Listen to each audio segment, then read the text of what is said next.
su máximo nivel de conservación.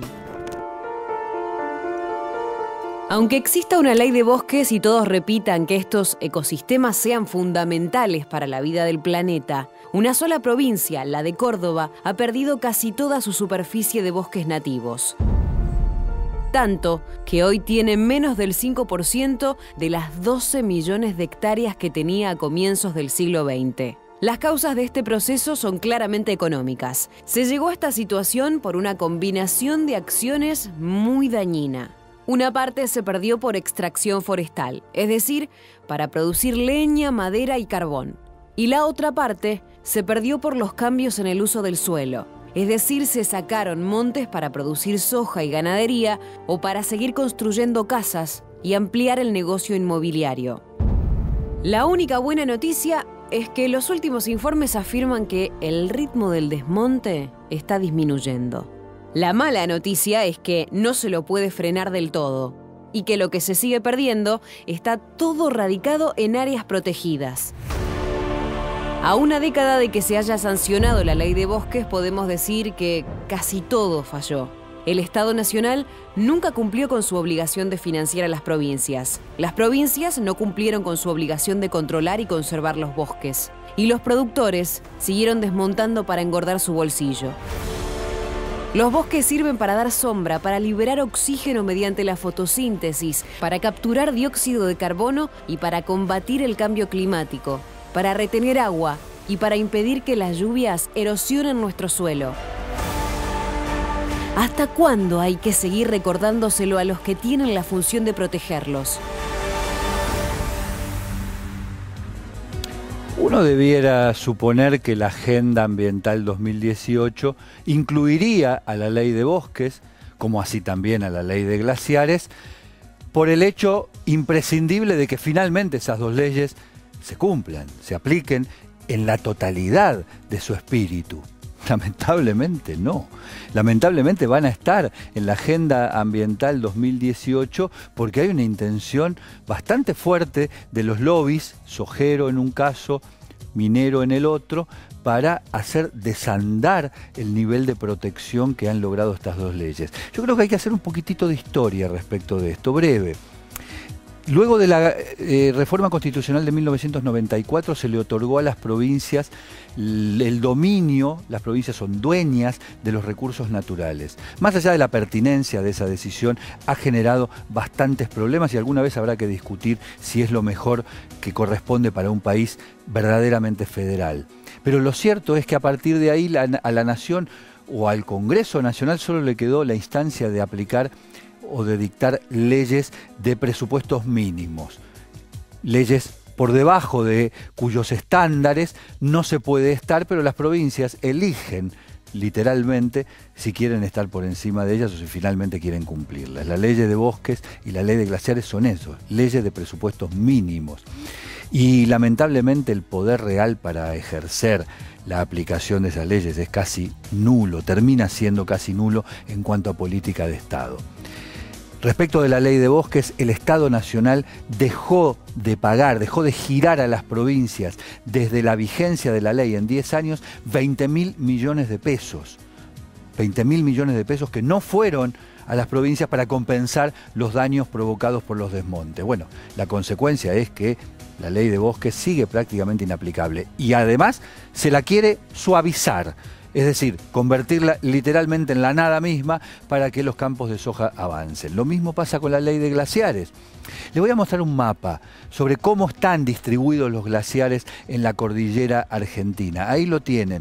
De eso estamos hablando cuando estamos hablando de glaciares en los 4.000 kilómetros de la cordillera de los Andes. Abarca 12 provincias, 39 cuencas hídricas, es decir, 39 superficies regadas por ríos que devienen del buen funcionamiento de los glaciares. Esta ley de glaciares, que en realidad está destinada a fijar el ordenamiento territorial para decir dónde y dónde no se puede aplicar explotación minera, está hoy literalmente en jaque, porque poco menos que se la quiere convertir en la nada misma.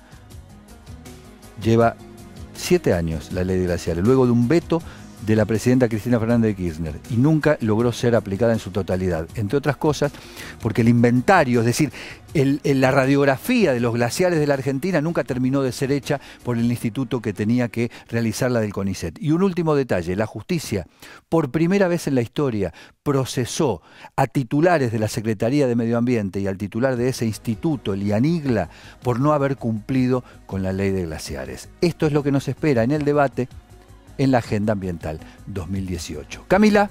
Y ahora te traigo muy buenas noticias. UNESCO declaró Patrimonio Mundial al Parque Nacional Los Alerces. Ojalá podamos seguir creciendo así el año que viene.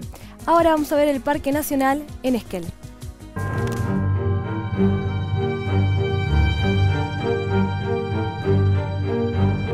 Bueno, el Parque Nacional representa el extremo sur del bosque norandino patagónico.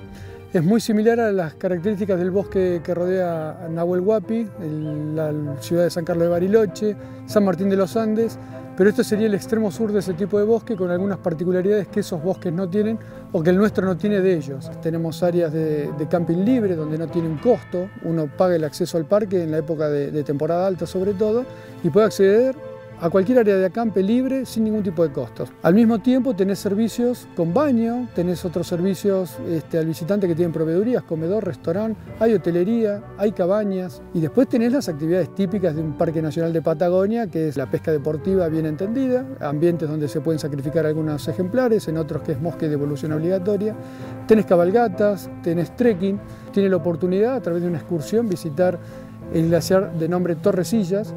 Es un glaciar colgante, muy accesible dentro de todo, no es el glaciar Perito Moreno, donde uno puede llegar hasta sus propias paredes, sino que uno tiene que realizar una excursión de unos 40 minutos de navegación. Es un parque que tiene mucha variedad, el ambiente realmente está muy conservado, a diferencia de parques donde las ciudades están dentro. Tenemos el privilegio de poder mantener dentro de su reserva nacional de unas 70.000 hectáreas todo este tipo de servicios, donde incluso tenemos pobladores, ¿no? Con ganadería extensiva y demás, ¿no?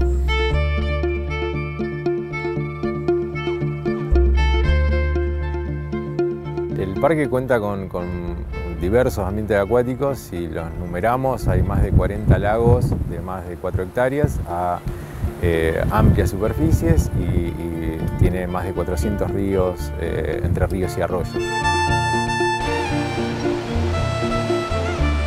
Es un lugar mágico, porque cuando llegás, por ejemplo, al Alerce Abuelo, estás parado adelante de un árbol que está vivo, que está semillando, dando hijos y que tiene más de 2.600 años.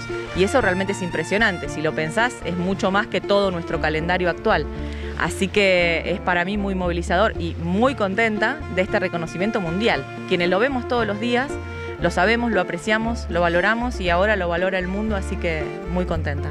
Nosotros sabemos que con la declaratoria posiblemente aumente y se multiplique en un porcentaje muy alto el número de visitantes que hoy tiene el Parque Nacional. Eso implica estos desafíos como por ejemplo tener un adecuado plan de manejo de uso público, que el parque lo está desarrollando. Eso implica las capacidades de carga. En el primer mundo ocurre, uno para visitar un área protegida a veces tiene que pedir un turno, un año de anticipación para poder acampar por cierta cantidad de días en un área o bajar un río. Yo creo que la declaratoria de patrimonio nos acelera estos procesos y tengamos que sentarnos más seguido a definir estas cosas, ¿no?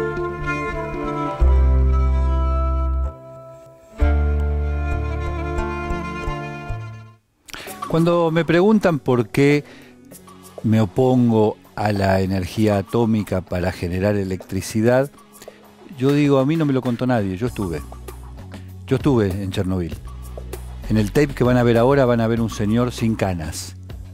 Y quizás puedan entender por qué seguir eligiendo esa opción de generar electricidad es jugar con el destino de la humanidad. Cicatrices.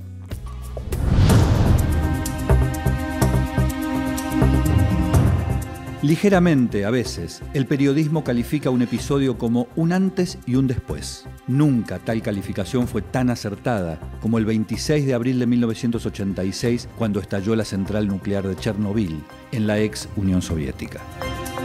Me despertaron pasadas las 3 de la mañana. El mensaje fue claro y contundente. AZ5 en el cuarto reactor, contó luego Vitaly Leonenko, jefe de salud de la central nuclear de Chernobyl. AZ-5.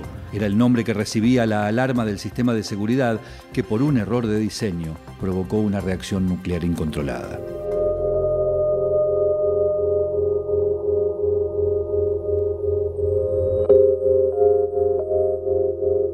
Irónicamente, aquella noche los ingenieros de la central de Chernobyl estaban haciendo una prueba no programada para testear la seguridad del reactor bajo condiciones críticas.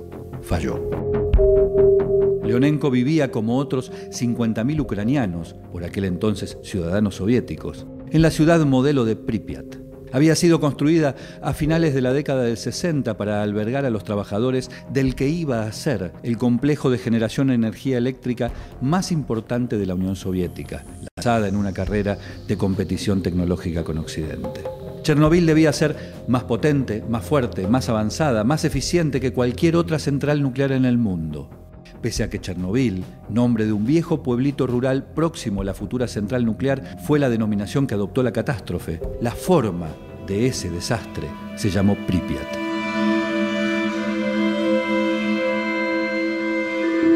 Pripyat era la ciudad en la que todos querían vivir. Era el símbolo de la supuesta felicidad del hombre nuevo socialista, recuerda una de las sobrevivientes. Pripyat es todavía hoy el corazón de la zona de exclusión. El círculo de 30 kilómetros de radio que concentro en Chernobyl alberga un nivel de radiación que hace imposible la presencia de población permanente.